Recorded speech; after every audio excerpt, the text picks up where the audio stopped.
ये जो वक्फ नाम पर जो गुंडई होती थी वो बंद होगी।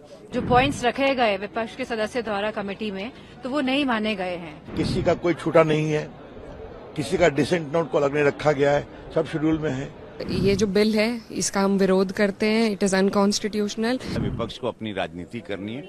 मुस्लिम समुदाय के लिए एक बहुत अच्छा संदेश है कि अब उनकी जिंदगी आसान हो जाएगी। जो उनके साथ जो अत्याचार होता था कि कभी भी उन की जमीनों पर नोटिस आ जाती थी, अब वो सारे मुसलमान समुदाय के लिए ये आज का दिन ही बहुत खुशखबरी है कि अब उनका हक कोई उनसे छीनेगा नहीं। अब कोई गुंडागर्दी उनके साथ नहीं होगी। ये जो वक्फ नाम पर जो गुंडई होती थी वो बंद होगी। तो मुस्लिम समुदाय के लिए बहुत ही अच्छा दिन है। मैं सभी वो समुदाय को, वो सभी गरीब को, मजलूमों को जिनकी कोई नहीं सुनता था, वक्फ नाम पर जिनकी जमीनें ले ली जाती थी, छीन ली जाती थी, सबको बहुत बहुत साधुवाद है और शुभकामना है कि अब उनकी जिंदगी बहुत आसान होगी। हक से और हकीकत के साथ अब उनकी चीजें उनके पास रहेगी, उनका पेपर उनके पास रहेगा। सबसे बढ़िया बात तो ये हो गई इस बिल के नाते। कोई हंगामा नहीं हुआ है। जिस तरह से आज बिल जो टेबल हुआ है वक्फ बोर्ड बिल, तो जो विपक्ष के सभी जो मेंबर्स थे इस कमेटी में, उनकी कोई भी बात, जो पॉइंट्स रखे गए विपक्ष के सदस्य द्वारा कमेटी में, तो वो नहीं माने गए हैं। और ये मनमाने तरीके से सरकार कहीं ना कहीं ध्यान भटकाने के लिए आखिरी दिन ये बिल लेकर आई है हाउस में, क्योंकि जहां सरकार ने 65,000 करोड़ रुपीस का बजट पेश किया है, वहीं ये लोग किसानों के मुद्दे पे और हमारे जो युवा साथी है उनके मुद्दे में कोई जवाब नहीं दे पा रही है। तो कहीं ना कहीं ध्यान भटकाने की राजनीति को देखते हुए ये बिल आज टेबल हुआ है और किसी भी विपक्ष मेंबर्स की बात में नहीं मानी गई कमेटी में। वक्फ की संसदीय समिति की रिपोर्ट जेपीसी की आज रख दी गई है। इसमें पूरी चर्चा हुई थी।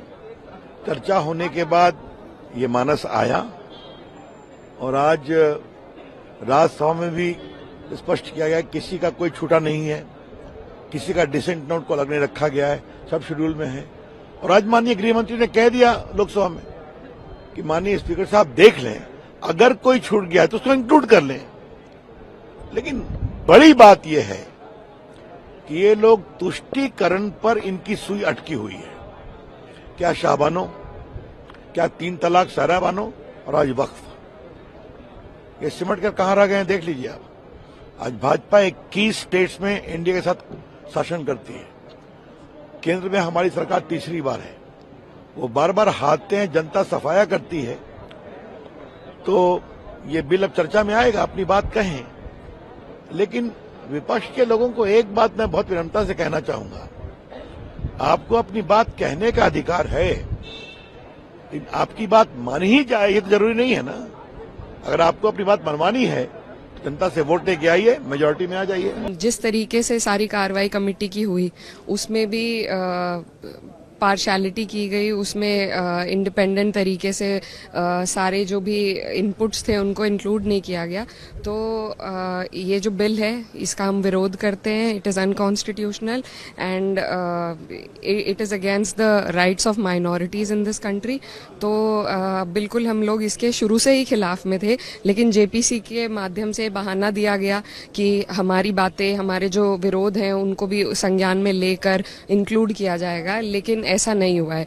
कई डिसेंट नोट्स जो एमपीज के हैं, जो लोग जेपीसी में थे, उनको एडिट करके इसमें डाला गया है और जितनी भी उनको चिंता थी उनको ठीक तरीके से रिजॉल्व करके इंक्लूड नहीं किया गया है। So there was no point of the JPC. जिस वजह से जेपीसी बनाई गई थी वो वजह को पूरा नहीं करती है।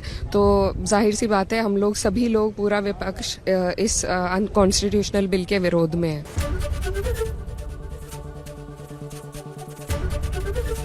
एबीपी गंगा, खबर आपकी, जुबान आपकी।